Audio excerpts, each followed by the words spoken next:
Hi, everyone. My name is Victoria Baker, and for my deep text reflection, I chose to read chapter 6 of Tonight on the Titanic, which is the 17th book in the Magic Treehouse series written by Mary Pope Osborne. As many of you are teachers, just like myself, I can assure you that I do not typically read the Magic Treehouse on my free time, but I do like to spend the extra time when my students are reading the text in class. I like to be able to read the book prior to reading it aloud to them just because I like to be able to visualize the characters' expressions. I like to be able to know what the chapter is about. I think knowing what the chapter is about prior to reading the book makes it more meaningful to my students because I'm able to ask them different context questions that would retain to the book, and I don't really like surprises, so I like to be able to figure out if there's any outside information that I should brush myself up on, especially because many of the Magic Treehouse books are written on true events. I've had many questions over the past few days while reading this book about the Titanic that we had to that I'm glad I looked up before I read the book because some of the questions, you never know what will come out of a 4th grader's brain. Sometimes I'm still not prepared for their questions, but I like to have somewhat of an idea. So, for my comfy spot, for my comfy spot, I always love to lay in my bed. I typically have all of the pillows on the bed propped up so that I can sit up, but I'm still kind of laying back, not like how I am now. I like to be like this. I'm just cozy in my bed. As you can see, I like to be cuddled up with a cozy blanket, specifically my flower smiley face blanket.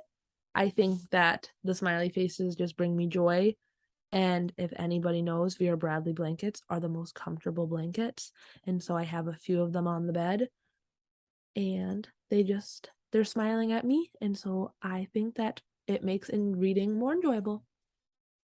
You can also see that I do not have the TV on. I cannot listen to or I cannot read books if the TV is on because I find myself constantly looking up, and then I 30 minutes has gone by and I have not read anything. So I always have the TV off. You can see on my laptop that I am watching the story. Typically, I don't bring the book home from school because I know me and I will forget it in the morning.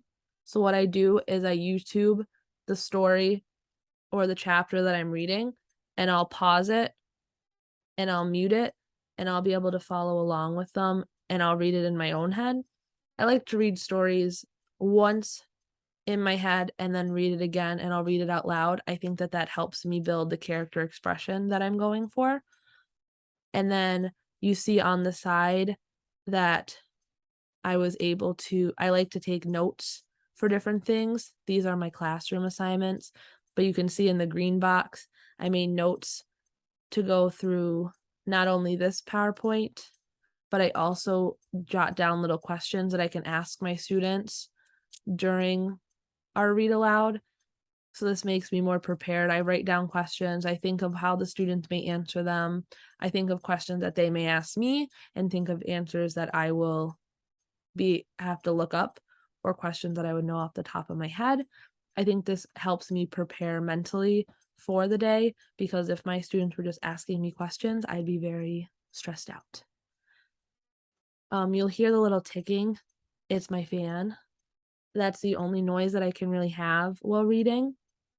I think some noise is better than no noise because when it's kind of quiet, my ears start to ring and I don't like that. And so that's why a lot of the times I don't read for pleasure. I wish I had more time. I wish I had more patience to just sit. But when I do read, most of the time it's a read aloud for school to help me prepare for my next day's lesson. I typically sit with my knees bent and my computer on my lap. I can't see far away, so I like to be able to have the computer pretty close to my face. I sometimes have a nice little snack. I like to have snacks that I can just kind of reach over and grab. I don't like to have snacks like an apple where I have to hold them in my hand. I normally have a drink next to me just because I think that I don't like to get up out of bed once I'm sitting in my cozy spot.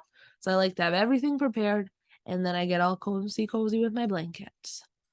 Sometimes my dog sits next to me. She's still a puppy, so she normally is sleeping in her kennel besides me, except for when she gets too loud. She has some toys in there, and I typically kick her out. And one visual I wanted to show you was the reason why I spend so much prep time at home is because I do it for my students. I have smiley face their faces out for privacy reasons, but you can see here's my great co-teacher, Mrs. Jimenez, and you can see that we have plenty of read alouds like Charlie and the Octopus. We have our foundations kit because we really are striving to help our students with foundation skills so that they can read more independently. Our classroom is very bright and very open. Besides my bed, this is my favorite place to read.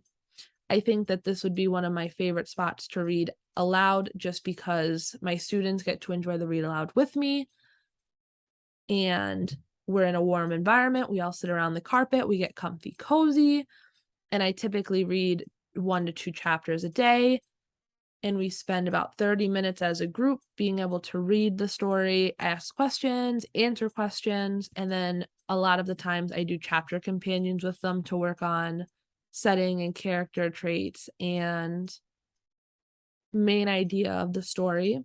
So the students really love this time of the day, and they ask that typically we do this once or twice a day. We always do it once. Sometimes I will let them get away with reading it twice.